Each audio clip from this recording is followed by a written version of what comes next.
नमस्कार दोस्तों, welcome to my channel. मैं हूं चांद कुबा। दोस्तों, अगर हम 1973 की बात करें तो ये इंडियन कॉन्स्टिट्यूशनल हिस्ट्री का एक वाटरशेड ईयर निकल कर आता है। ये वही ईयर है जिसमें हमें केशवानंद भारती केस की जजमेंट देखने को मिली, जिसके तहत बेसिक स्ट्रक्चर डॉक्ट्रिन का जन्म हुआ।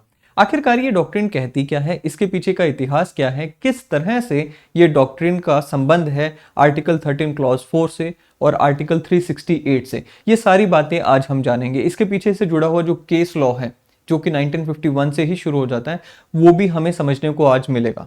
चलिए शुरुआत करते हैं आज के अपने इस सेशन से। इस सेशन में दोस्तों आगे बढ़े उससे पहले मैं आपको बताना चाहता हूं कि अगर आप यूपीएससी की तैयारी कर रहे हैं और यूपीएससी से जुड़ा हुआ बहुत सारा क्वेश्चंस एंड कंटेंट आप चाहते हैं, तो आप मुझे इंस्टाग्राम और टेलीग्राम के इन चैनल्स पे फॉलो कर सकते हैं। यहाँ पर डेली बेसिस पे आपको यूपीएससी से जुड़े हुए इंटरेस्टिंग क्वेश्चंस देखने को मिलते हैं, जो कि आपको प्रीलिम्स में हेल्प करेंगे। चलिए अब बात करते हैं हमारे आर्टिकल 13 की। आज हम आर्टिकल 13 क्लॉज 4 को तो पढ़ेंगे ही। आर्टिकल 13 क्लॉज 4 से पहले हमें आर्टिकल 13 क्लॉज 1, 2 एंड 3 को रिवाइज करना चाहिए, जो कि हमने अपनी लास्ट वीडियो में देखा था। 13 क्लॉज 1 क्या कहता है? ये कहता है जी, कोई भी प्री कॉन्स्टिट्यूशनल लॉ यानी कि ऐसा कानून जो कि कॉन्स्टिट्यूशन के फोर्स में आने से पहले से बना हुआ भारत में, अगर वो कानून फंडामेंटल राइट्स को इन्फ्रिंज करता है, so to the extent of infringement उस कानून को वॉइड डिक्लेयर कर दिया जाएगा। क्लॉज 2 क्या कहता है? कहता है जी, कोई भी लेजिस्लेचर, चाहे पार्लियामेंट हो चाहे वो स्टेट लेजिस्लेचर हो, ऐसा कोई कानून नहीं लेकर आएगी जो कि हमारे फंडामेंटल राइट्स को इन्फ्रिंज करे। 13 क्लॉज 3 क्या कहता है? 13 क्लॉज 3 कहता है कि भाई, जो हमने क्लॉज 1 एंड 2 में लॉ वर्ड का यूज किया, क्योंकि लॉ यहां पर भी आ गया और क्लॉज 2 में भी हमें लॉ देखने को मिलता है, उसकी डेफिनेशन क्या होगी, उसकी परिभाषा क्या होगी। अब देखिए, इसमें कहा गया कि जो क्लॉज 1 एंड 2 में लॉ वर्ड हमने यूज किया है, उसमें ordinary laws, ordinances, order, bylaw, rules, regulation, ये सारी चीजें आ जाएंगी। फिर आर्टिकल 13 क्लॉज 4 आता है। अब ये जो आर्टिकल 13 क्लॉज 4 है, ये ओरिजिनली हमारे कॉन्स्टिट्यूशन का हिस्सा नहीं था। इसे हमने 24th अमेंडमेंट एक्ट 1971 के तहत हमारे कॉन्स्टिट्यूशन में लाकर रखा। इसके पीछे की हिस्ट्री आज हम समझने ही वाले हैं, ठीक है जी। अब वही चीज मैं आपको बताता हूं। आर्टिकल 13 क्लॉज 4 बेसिकली क्या कहता है? कहता है जी, nothing in this article shall apply to any amendment of the constitution made under article 368। अब सबसे पहले तो हमने आर्टिकल 13 क्लॉज 1 देखा, 2 देखा, 3 देखा। क्लॉज 2 क्या कहता था? कि कोई भी ऐसा कानून नहीं बनाया जाएगा जिससे हमारे फंडामेंटल राइट्स की इंफ्रिंजमेंट होती हो। और क्लॉज 4 क्या कह दिया? कि अगर कॉन्स्टिट्यूशनल अमेंडमेंट एक्ट के द्वारा फंडामेंटल राइट्स को इन्फ्रिंज किया जाता है, तो उसे हम आर्टिकल 13 क्लॉज 2 के तहत चैलेंज नहीं कर सकते। यानी कि अगर ऑर्डिनरी लॉ के द्वारा फंडामेंटल राइट्स को इन्फ्रिंज किया गया, आप आर्टिकल 13 क्लॉज 2 के तहत अदालत का दरवाजा खटखटा सकते हो, उसे चैलेंज कर सकते हो। लेकिन 368 के तहत क्या कहता है? 368 कि किस तरह से संविधान में अमेंडमेंट लाई जाए। अगर 368 के तहत कोई अमेंडमेंट आती है तो उसे आप लॉ कंसीडर नहीं करेंगे, यानी कि उसे आप 13 क्लॉज 2 के तहत चैलेंज नहीं करेंगे। ये कहते हैं जी आर्टिकल 13 क्लॉज 4। मैंने आपको बताया कि कब आया? 24th अमेंडमेंट एक्ट 1971 के तहत आया। और अल्टीमेटली हमें देखने को मिलता है कि जो basic structure doctrine of the constitution है, वो यहीं से निकल कर आती है। अब ये बेसिक स्ट्रक्चर डॉक्ट्रिन के पीछे का एक इतिहास रहा, मैंने अभी आपको थोड़ी देर पहले बताया। क्या इतिहास है, समझते हैं। देखिए, इसका जो इतिहास है ना, 1951 से ही शुरू हो जाता है, जब हमें देखने को मिलता है कि फर्स्ट कॉन्स्टिट्यूशनल अमेंडमेंट एक्ट आया। उसके बाद फिर हमें शंकरी प्रसाद का केस देखने को मिला, फिर 17th कॉन्स्टिट्यूशनल अमेंडमेंट एक्ट आता है, फिर सज्जन सिंह का केस देखने को मिला, गोलकनाथ आया, फिर 24th कॉन्स्टिट्यूशनल अमेंडमेंट एक्ट आई, अल्टीमेटली केशवानंद भारती केस आया। एक एक करके ये सारी डेवलपमेंट्स को आज हम समझने वाले हैं। सबसे पहले हम बात करेंगे फर्स्ट कॉन्स्टिट्यूशनल अमेंडमेंट एक्ट की। क्यों लाया गया ये फर्स्ट कॉन्स्टिट्यूशनल अमेंडमेंट एक्ट? इसके लिए हमें थोड़ा सा इतिहास में जाने की जरूरत है। हम सब जानते हैं कि जब भारत इतिहास हुआ, उससे पहले भारत के कई हिस्सों में जमींदारी सिस्टम प्रेवलेंट था। क्या होता था जमींदारी सिस्टम? ये जमींदार वो मिडलमैन हुआ करते थे जो कि ब्रिटिश गवर्नमेंट और किसानों के बीच में रहा करते थे। इन्हें जमीनों का मालिकाना हक दे दिया जाता था और इनकी ड्यूटी होती थी कि इन्हें किसानों से रेवेन्यू कलेक्ट करके ब्रिटिश सरकार को देना होता था। बीच में इनको अपना हिस्सा रहने के लिए मिलता था। अल्टीमेटली जब आज़ादी इन्हें भारत को मिली, तो जो जमीनें इनके अंडर थी, किसी के पास 500 एकड़ था, तो किसी के पास 1000 एकड़ था, किसी के पास 4 गांव थे, किसी के पास 10 गांव थे, वो जमीनों का मालिकाना हक भी इन जमींदारों को मिल गया। सरकार ने हमारे कॉन्स्टिट्यूशन में क्या रखा था? डायरेक्टिव प्रिंसिपल्स को रखा था। इन डायरेक्टिव प्रिंसिपल्स में हमने इक्विटेबल डिस्ट्रीब्यूशन ऑफ रिसोर्सेज की बात की है, equality of opportunity of employment की बात की है फंडामेंटल राइट्स में। तो उन प्रिंसिपल्स के तहत सरकार ने ये मन बनाया कि जो हमारे छोटे किसान हैं, जो हमारे पेजेंट्स हैं, उन्हें जमीन देनी जरूरी है और ये जो जमींदार हैं इनसे जमीन लेकर हम उन्हें जमीन देंगे।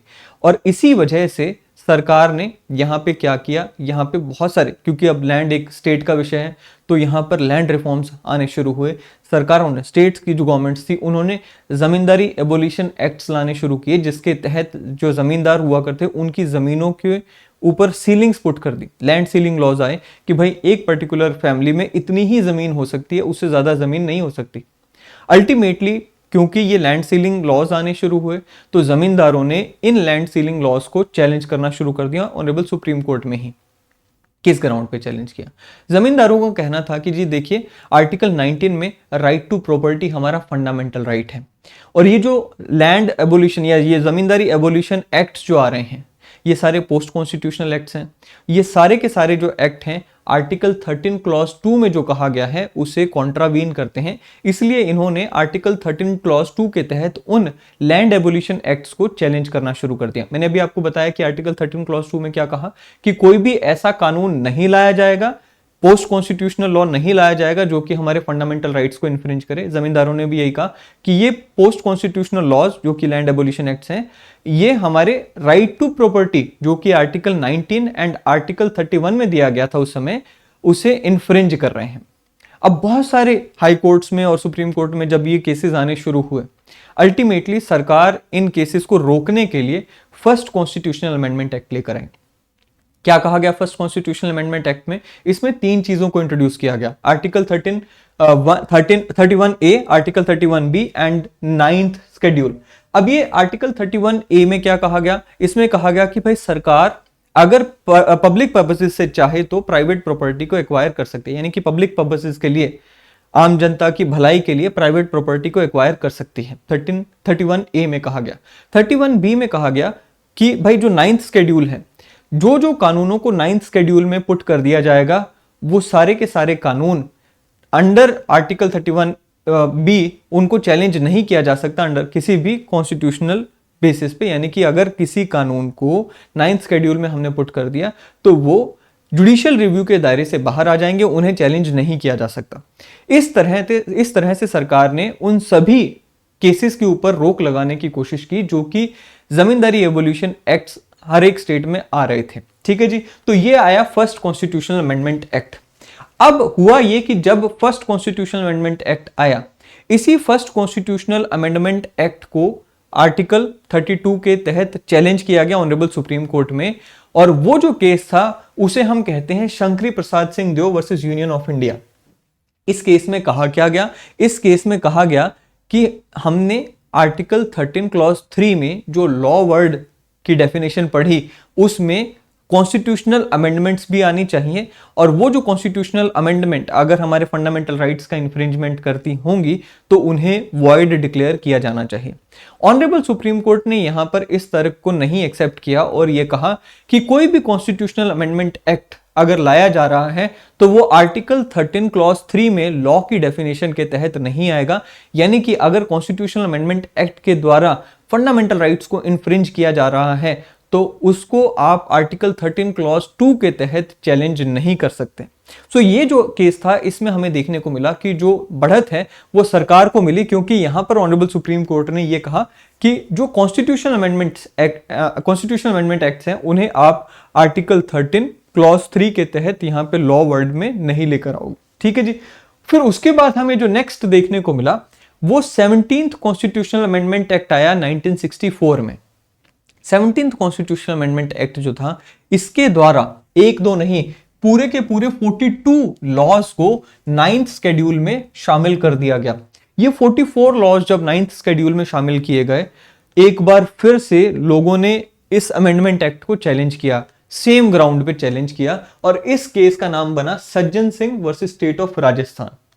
इस केस में भी ऑनरेबल सुप्रीम कोर्ट ने 3:2 की मेजोरिटी से यहां पर ये होल्ड किया that article 13 does not apply to 17th constitutional amendment act. फिर से वही बात कि भाई अमेंडमेंट्स जो हैं वो आर्टिकल 13 क्लॉज 3 के डेफिनेशन में नहीं आएंगी, इसलिए अमेंडमेंट करके कॉन्स्टिट्यूशनल अमेंडमेंट एक्ट के द्वारा अगर फंडामेंटल राइट्स को इन्फ्रिंज किया जा रहा है तो वो अलाउड है, that is not a problem. तो हमें देखने को मिला कि शंकरी और सज्जन ये जो दोनों केस थे, इसमें सरकार को थोड़ी सी बढ़त देखने को मिली, सरकार को यहां पर ज्यादा पावर दी गई। फिर आता है जी नेक्स्ट केस, जो कि Golaknath versus state of Punjab था। अब ये जो गोलकनाथ केस था, इसमें सज्जन सिंह की जो जजमेंट थी, उसी जजमेंट को, उसी डिसीजन को फिर से ऑनरेबल सुप्रीम कोर्ट के सामने चैलेंज किया गया था। अब इस केस में 11 जजेस बेंच ने अपनी पुरानी जजमेंट को रिवाइज किया और यह कहा that parliamentary powers under article 368 were not absolute. Parliament fundamental rights को एब्रिज नहीं कर सकती है। अंडर आर्टिकल 368 एक अमेंडमेंट लाकर ऐसा नहीं किया जा सकता है। It further stated that any amendment taking away or abridging upon or in contravention to fundamental rights conferred by Part 3 is unconstitutional. So इसमें कह दिया गया कि भाई पार्लियामेंट फंडामेंटल राइट्स को किसी अमेंडमेंट के द्वारा भी कॉन्ट्रावीन नहीं कर सकती। यानी कि अब इसमें कह दिया गया कि आर्टिकल 13 क्लॉज 3 में जो लॉ वर्ड है ना, उसमें अमेंडमेंट भी आ जाएगी, कॉन्स्टिट्यूशनल अमेंडमेंट भी आ जाएगी। पार्लियामेंट किसी तरीके से फंडामेंटल राइट्स को अब्रिज नहीं कर सकती। कोई कॉन्स्टिट्यूशनल अमेंडमेंट अगर फंडामेंटल राइट्स को अब्रिज करती है तो उसे अनकॉन्स्टिट्यूशनल डिक्लेयर किया जाएगा।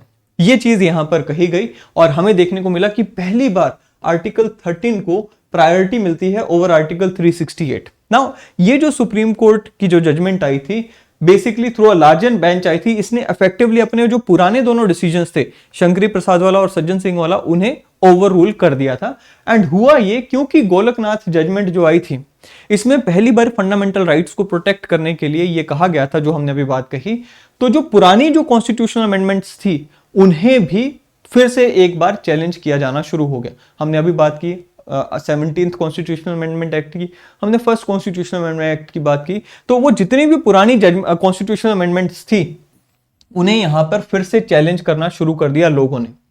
जब सुप्रीम कोर्ट ने देखा कि हमसे ये बहुत बड़ी यहां पर एक चूक हो गई, क्योंकि हमने इसे यहां पर ये कह दिया कि भाई प्रोस्पेक्टिव नहीं है। बेसिकली सुप्रीम कोर्ट ने यहां पर ये कहा कि कोई भी अमेंडमेंट अगर फंडामेंटल राइट्स को इन्फ्रिंज करती है तो उसे हम नलिफाई कर देंगे।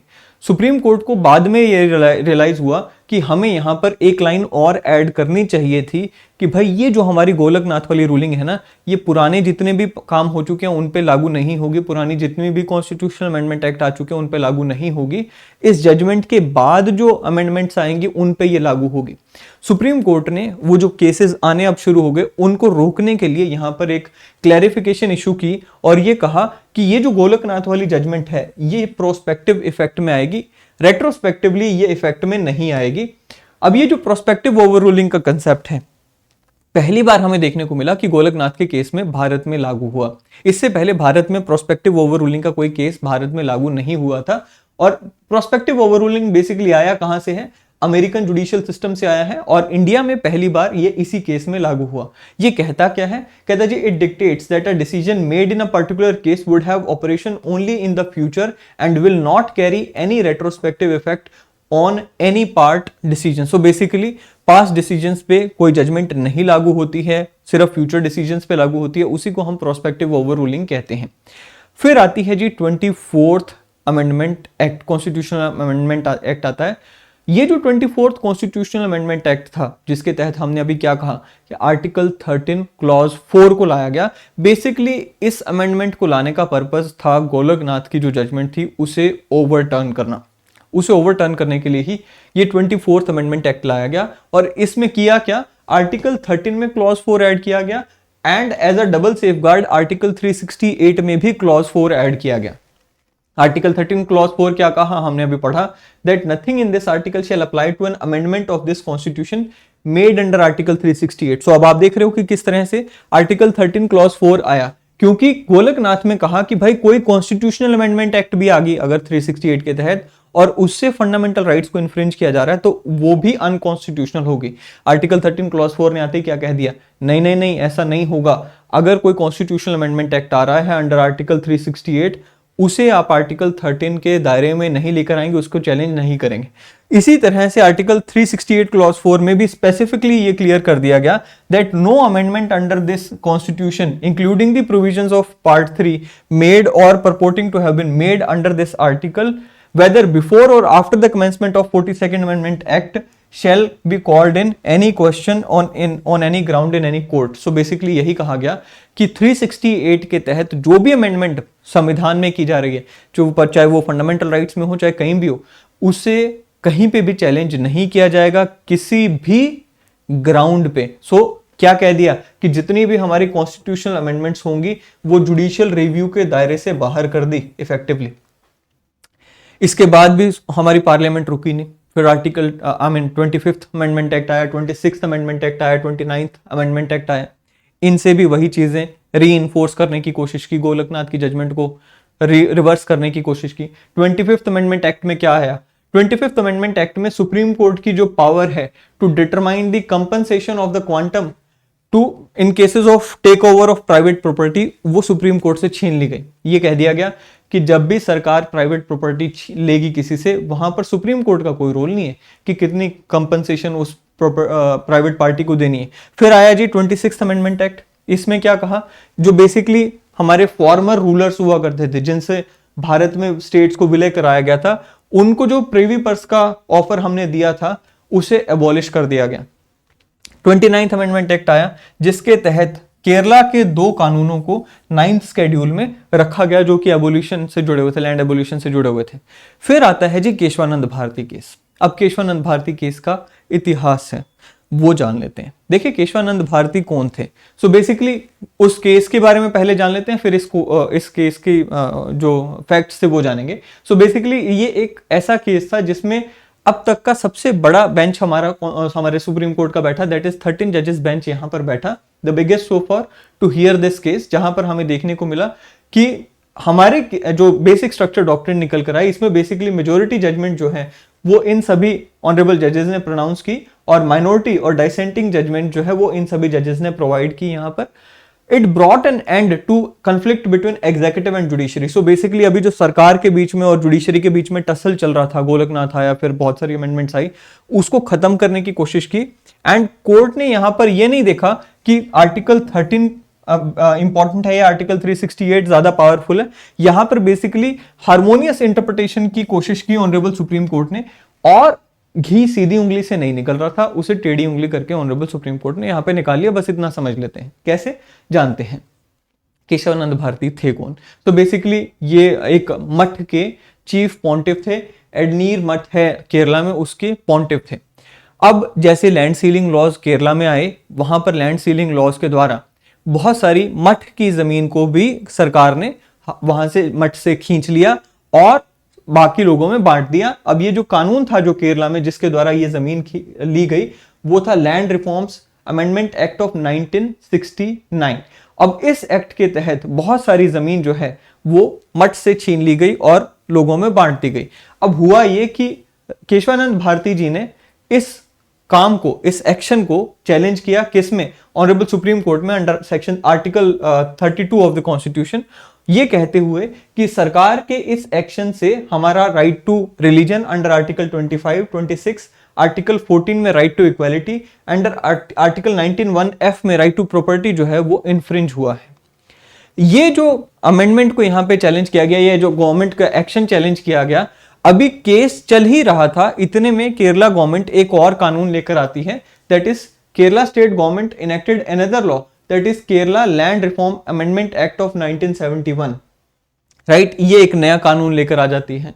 उसके बाद हमें देखने को मिला कि 3 कॉन्स्टिट्यूशनल अमेंडमेंट्स भी आ गई। 24th अमेंडमेंट एक्ट आ गया, 25th आया, 29th आया। अभी हमने पढ़ा था ना 24th में क्या हुआ, 13 क्लॉज 4 आ गया, हमने अभी पढ़ा। 25th में क्या आया, अगेन प्रॉपर्टी की जो क्वांटम होगा वो सुप्रीम कोर्ट नहीं डिसाइड करेगा, ये भी आ गया। 29th में वही केरला के जो जो केसेस थे उन्हें जो लॉज थे उन्हें यहां पर क्या किया, 9th शेड्यूल में डाल दिया गया। सो ये सारी developments in the mean time हो गई।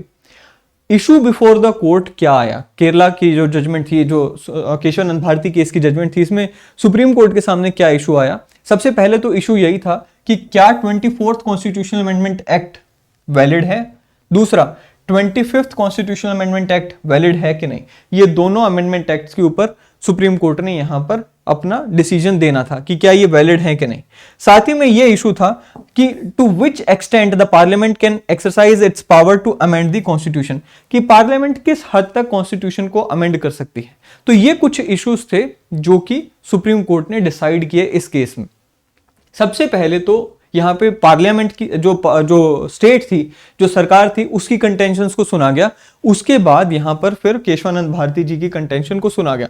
सरकार की तरफ से जो वकील थे उन्होंने ये कह दिया कि भाई पार्लियामेंट अगर चाहे तो कुछ भी कर सकती है। कुछ भी का मतलब कि फंडामेंटल राइट्स को एब्रोगेट कर सकती है, हमें जो freedom of speech and expression या freedom of property, freedom of everything, वो सरकार हमसे छीन सकती है।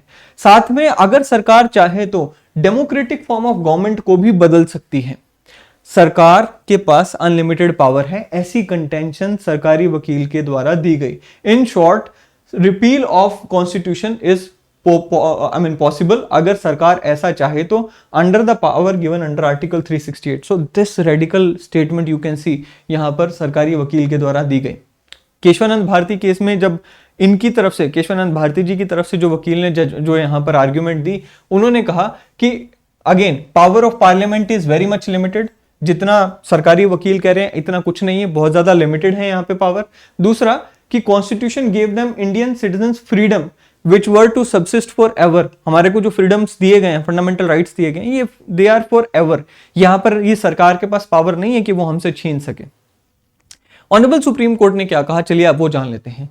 ऑनरेबल सुप्रीम कोर्ट ने 7:6 की मेजोरिटी से ये जजमेंट को पास किया एंड इसमें कुछ बातें कही। सबसे पहली बात तो ये कि any provision of the Indian constitution can be amended by the parliament. अब इससे थोड़ा सा सरकार को या पार्लियामेंट को शांति मिली इस बात से कि भाई हाँ, हम जो कॉन्स्टिट्यूशन को अमेंड करने की पावर है वो हमें रिटेन करने को दे दी गई अंडर दिस जजमेंट। बट क्या कहा कि any provision of the Indian constitution can be amended by the parliament to fulfil its socio economic obligations that were guaranteed to the citizens as given in the preamble, provided that such amendment did not change the constitution's basic structure. So सरकार को खुश भी कर दिया कि भाई तुम कर सकते हो, जो करना है कर लो, जो अमेंडमेंट लेकर आनी है ला सकते हो, प्रोवाइडेड बेसिक स्ट्रक्चर को नहीं हिला सकते। अब ये बेसिक स्ट्रक्चर है क्या, वो हमें देखने को मिलता है कि over the period of time evolve हुआ।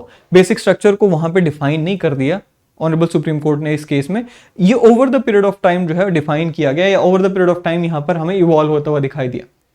माइनॉरिटी तो खैर, जो माइनॉरिटी जजमेंट आई थी, डाइसेंटिंग जजमेंट आई थी, वो तो इस हक में भी नहीं थे कि ये कह दें कि सरकार को अनलिमिटेड पावर है टू अमेंड द कॉन्स्टिट्यूशन, वो ये भी नहीं कहना चाहते थे। लेकिन मेजोरिटी ने ये कहा कि ठीक है, अमेंडमेंट करने दो इनको, कोई दिक्कत नहीं है, बेसिक स्ट्रक्चर को नहीं हिला सकते। इसीलिए इन्होंने ये कहा, ऑनरेबल सुप्रीम कोर्ट ने जो मेजोरिटी जजमेंट थी उन्होंने ये कहा कि 25th अमेंडमेंट एक्ट जो लाया गया था उसमें that proportion which amended the judicial review power of the or which restrained the judicial review power of the Supreme Court, that is invalid।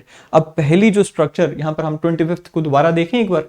25th कहता क्या था कि supreme court can not decide the quantum of compensation of those जिनकी जमीन ली जा रही है। अब यहां पे सुप्रीम कोर्ट के ऊपर रोक लगा दी ना कि भाई अगर सरकार ने मान लो 1 एकड़ का 1 लाख रुपए तय कर दिया, वो लोग सरकार के पास से खफा होकर सुप्रीम कोर्ट में आ जाते हैं तो सुप्रीम कोर्ट उसमें रिव्यू नहीं कर सकता। सो बेसिकली यहां पे क्या किया था, जुडिशियल रिव्यू के ऊपर रोक लगा दी थी। सुप्रीम कोर्ट ने कहा ना ना ना ना, जुडिशियल रिव्यू के ऊपर कोई रोक नहीं लगेगी। इसी जजमेंट में सुप्रीम कोर्ट ने क्या कहा कि ये जो 25th अमेंडमेंट एक्ट में आपने किया है ना, क्या 25th अमेंडमेंट एक्ट में आपने जुडिशियल रिव्यू के ऊपर रोक लगाई है, वो गलत है। बेसिक स्ट्रक्चर का पार्ट है जुडिशियल रिव्यू, आप वो रोक नहीं लगा सकते हो। सो पहला पार्ट जो बेसिक स्ट्रक्चर का बना, पहला जो एलिमेंट जो बेसिक स्ट्रक्चर डॉक्ट्रिन का निकल कर आया वो जुडिशियल रिव्यू ही था, जो कि केशवानंद भारती केस में ही ऑनरेबल सुप्रीम कोर्ट ने कह दिया कि भाई जुडिशियल रिव्यू के ऊपर आप कोई रोक नहीं लगा सकते हो। सो ये है बेसिक स्ट्रक्चर डॉक्ट्रिन किस तरह से निकल कर आई। सवाल उठता है कि बेसिक स्ट्रक्चर डॉक्ट्रिन अगर हमसे पूछ लिया जाए तो हमें कंसेप्ट को कैसे डिफाइन करना है। देखिए सिंपल भाषा में बेसिक स्ट्रक्चर डॉक्ट्रिन है क्या, मान लीजिए ये एक रूम है, अब ये ओके, सो मान लीजिए एक कमरा है, राइट, एक रूम है, उस रूम में एक छत बना दी गई, एक हॉल है उसकी छत बना दी गई, उस छत को हमने कुछ पिलर्स के ऊपर यहां पर रोक रखा है, right, there are some pillars जिसकी बेसिस पे वो छत रुकी हुई है। अब ये पिलर्स को अगर हम हटा दें तो ये छत गिर जाएगी। इन पिलर्स को हम रखें, उसके अलावा हम यहां पर चाहे वॉल बनाएं ईंटों की, चाहे वॉल बनाए ब्रिक्स की, चाहे वॉल बनाए वुडन की, फर्क नहीं पड़ता। वॉल्स को हम इधर उधर घुमा सकते हैं, लेकिन जिन पिलर्स के बेसिस पे ये छत टिकी हुई है उनको हम हिला नहीं सकते। वो है बेसिक स्ट्रक्चर का पार्ट। वही बात यहां पर निकल कर आती है। कहता जी the basic structure doctrine states that the parliament has unlimited power to amend the constitution subject to the conditions that such amendment should not change the basic structure of the constitution. The bench did not mention the basic structure of the constitution. It was left to the interpretation of the courts. So subsequently बहुत सारी चीजें जैसे कि democracy हो गया, Republican form of government हो गया, secularism हो गया, सोशलिज्म हो गया, ये सारी चीजों को सब्सिक्वेंट जजमेंट्स में ऑनरेबल सुप्रीम कोर्ट ने बेसिक स्ट्रक्चर का पार्ट डिक्लेयर किया है, राइट। सो ये है बेसिक स्ट्रक्चर डॉक्ट्रिन। आज हमने देखा क्या, हमने बेसिक स्ट्रक्चर के पीछे का जुड़ा हुआ सारा इतिहास देखा, फर्स्ट अमेंडमेंट एक्ट देखी, फिर शंकरी प्रसाद केस देखा, फिर हमने सज्जन सिंह केस देखा, गोलकनाथ केस देखा, 24th amendment act, Kesavananda Bharati case, ये सारी चीजें आज हमने कवर की। मुझे उम्मीद है कि ये वीडियो आपको पसंद आएगी। अगले सेशन में फिर एक बार मुलाकात होगी। Till then thank you and have a great day ahead.